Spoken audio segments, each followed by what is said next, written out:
Well, is change on the horizon in Ethiopia. The East African nations ruling coalition has made several pronouncements in recent days that could alter the course of Ethiopia's economy and politics.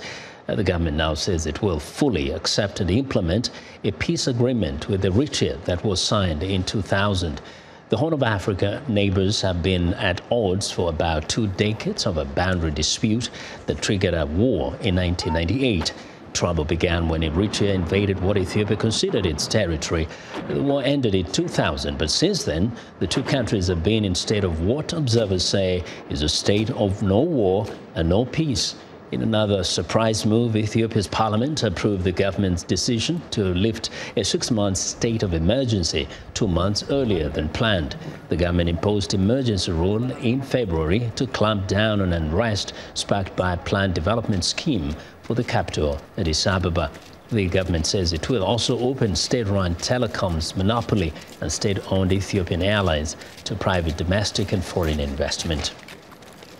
Now, for more perspective on the latest developments in Ethiopia, Tsedale Lemma, Ethiopia editor-in-chief and founder of Addis Standard magazine, joins me live via Skype from Frankfurt in Germany. Good evening, Tsedale. Good evening, Vincent.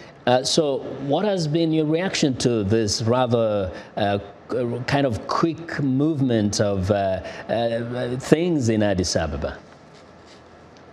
Well, it's quite indeed a rush of events, the kind of similar like what we have seen at the time when the former prime minister resigned. You know, it was followed with one event after the other.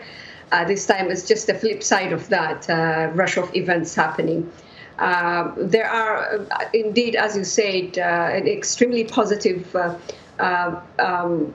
events. For example, the lifting of the state of emergency is quite a welcome act by the government, and also the decision yesterday to open up the economy and of course accept the Algiers agreement.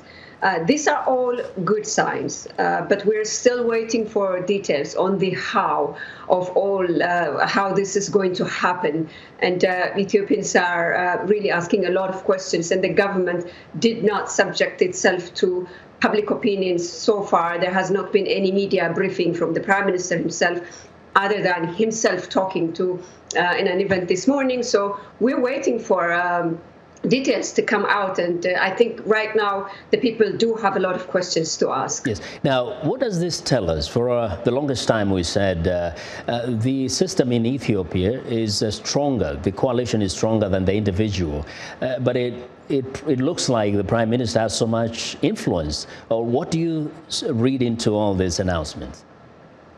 Well, you know, I'll be very cautious enough to say that this is all happening single-handedly, you know, by a decision from the Prime Minister. I think this has been the party's decision.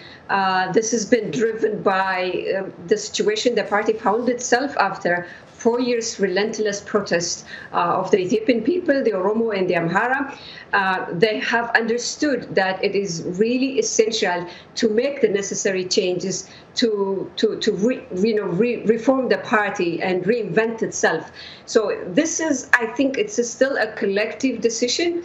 But you also see that in some of the decisions the Prime Minister is navigating, he's alone, I think, and he's indicating a few things. For example, in his speech today, he somehow mentioned that sabotaging the economy because there's a new Prime Minister in the office shouldn't be acceptable. So he's trying to hint that there are, you know, things are not that unanimous. Mm-hmm. But all in all, I think it is what the EPRDF is trying to do as a collective, despite the fissures and despite the split within the party itself, and despite we not knowing where exactly is that going to lead the party next. But besides just internally, it looks like the Prime Minister is very determined to also kind of correct things on the border with Eritrea to create more peace. What would have prompted this? I mean, the peace agreement has been there, but nobody made this kind of move before. Well, I think this is precipitated by a lot of pressure from outside the country, but also, this morning in his speech, he made a very compelling argument about it because, he mentioned three scenarios and he would choose the third one.